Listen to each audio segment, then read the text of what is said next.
Kisah Abu Nawas, pengemis kedinginan dalam kolam. Ada seorang saudagar di Baghdad yang mempunyai sebuah kolam, yang airnya terkenal sangat dingin. Konon tidak seorang pun yang tahan berendam di dalamnya berlama-lama, apalagi hingga separuh malam. Siapa yang berani berendam semalam di kolamku, aku beri hadiah 10 ringgit, kata saudagar kaya itu. Ajakan tersebut mengundang banyak orang untuk mencobanya.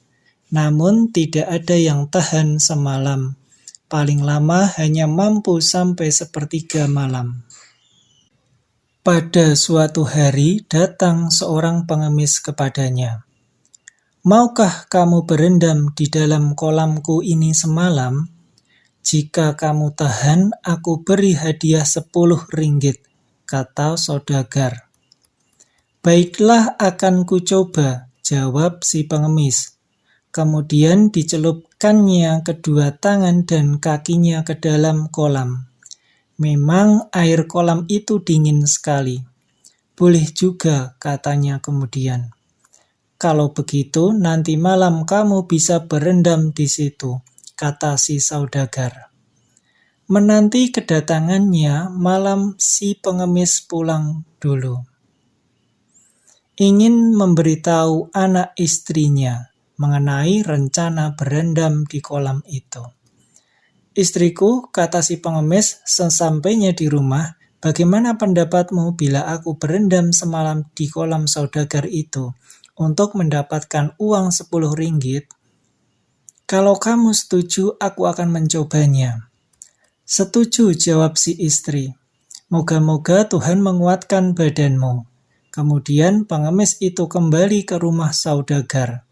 Nanti malam jam 8 kamu boleh masuk ke kolamku dan boleh keluar jam 6 pagi, kata saudagar kaya.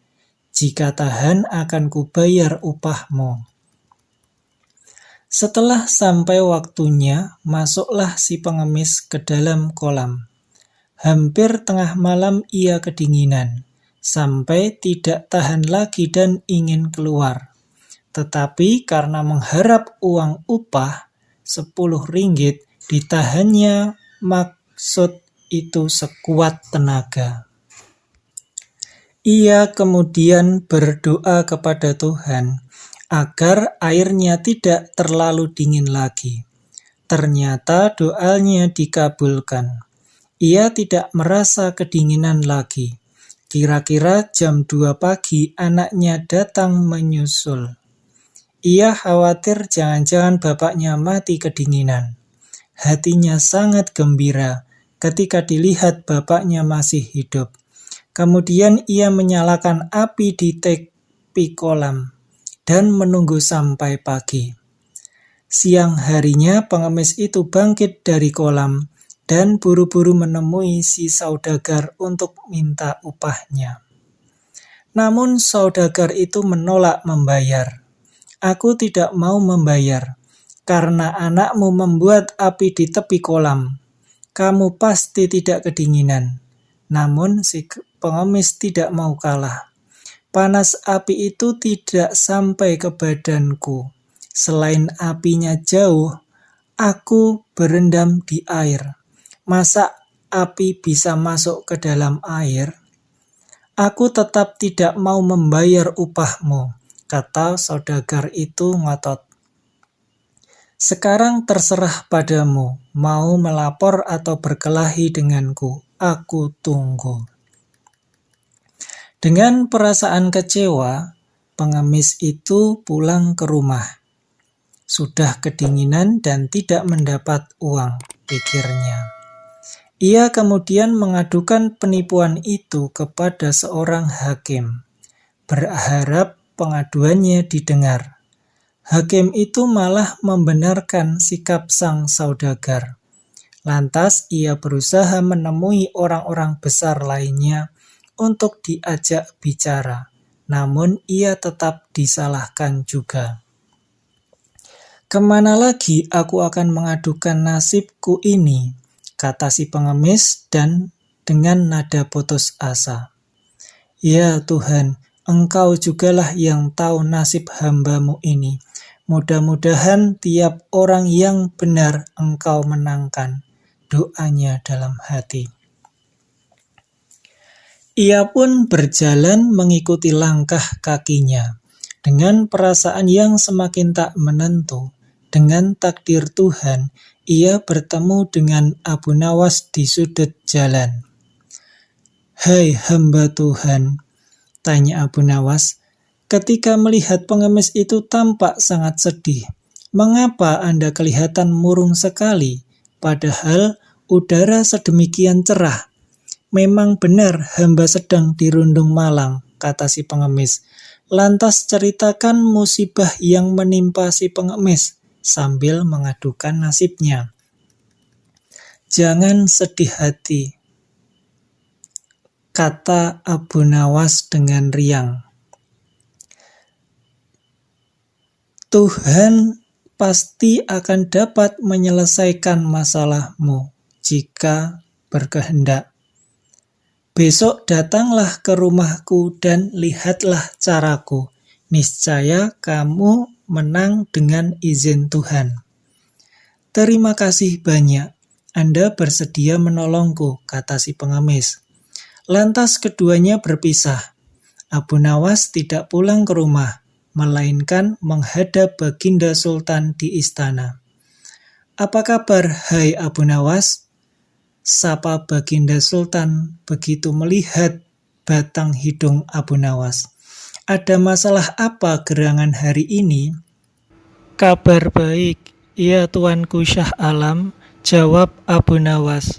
"Jika tidak keberatan, Patik silahkan Baginda datang ke rumah Patik, sebab Patik punya hajat."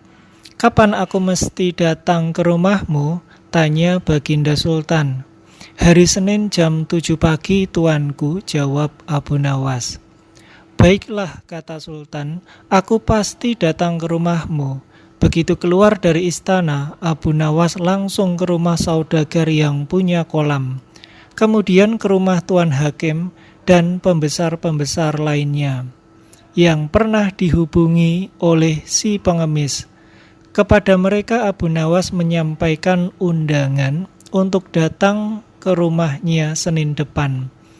Hari Senin yang ditunggu sejak pagi, rumah Abu Nawas telah penuh dengan tamu yang diundang, termasuk Baginda Sultan.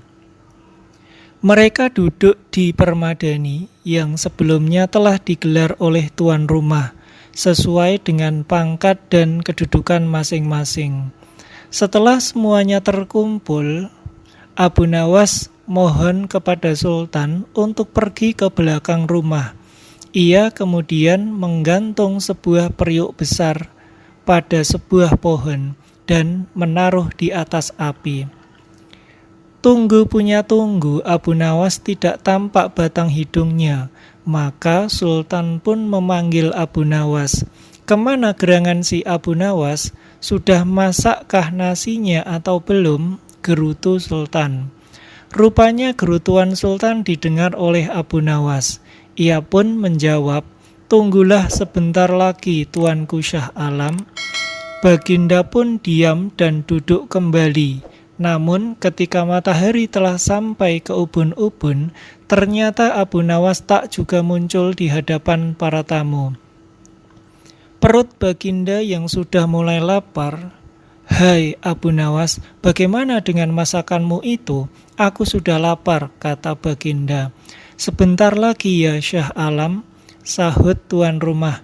Baginda masih sabar. Ia kemudian duduk kembali.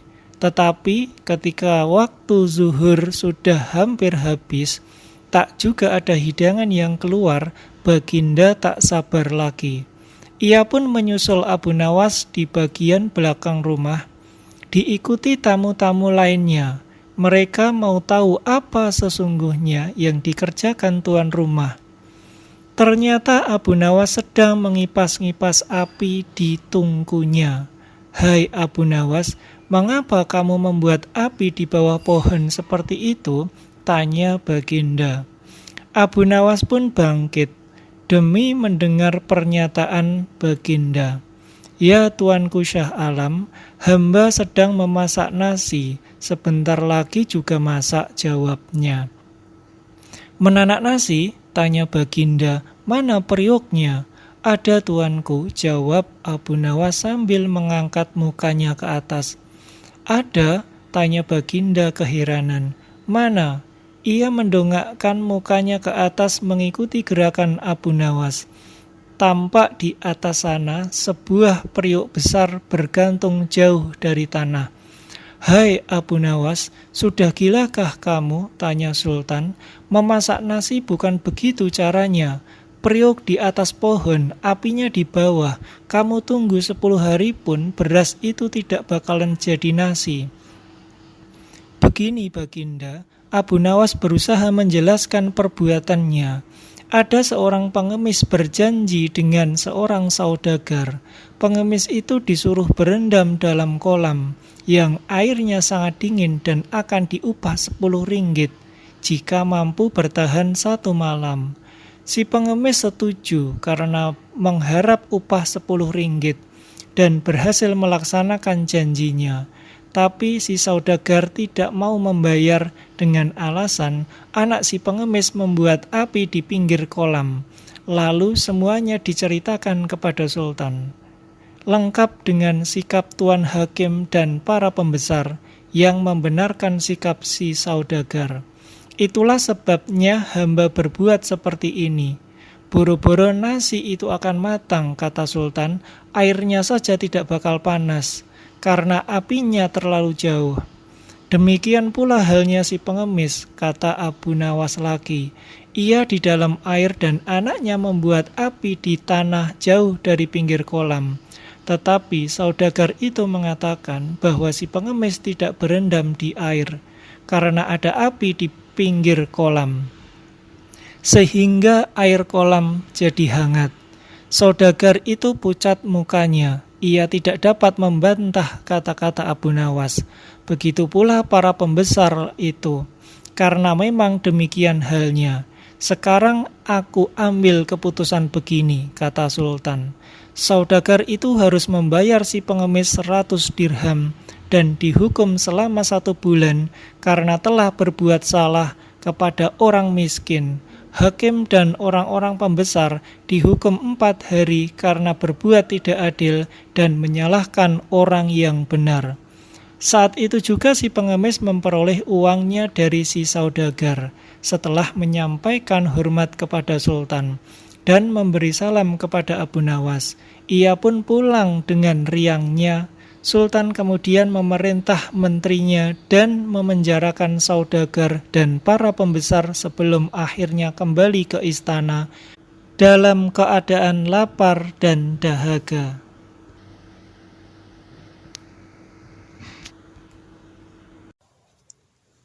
Kisah Abu Nawas, pengemis kedinginan dalam kolam.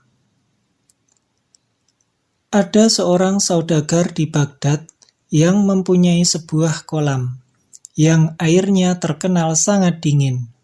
Konon tidak seorang pun yang tahan berendam di dalamnya berlama-lama, apalagi hingga separuh malam.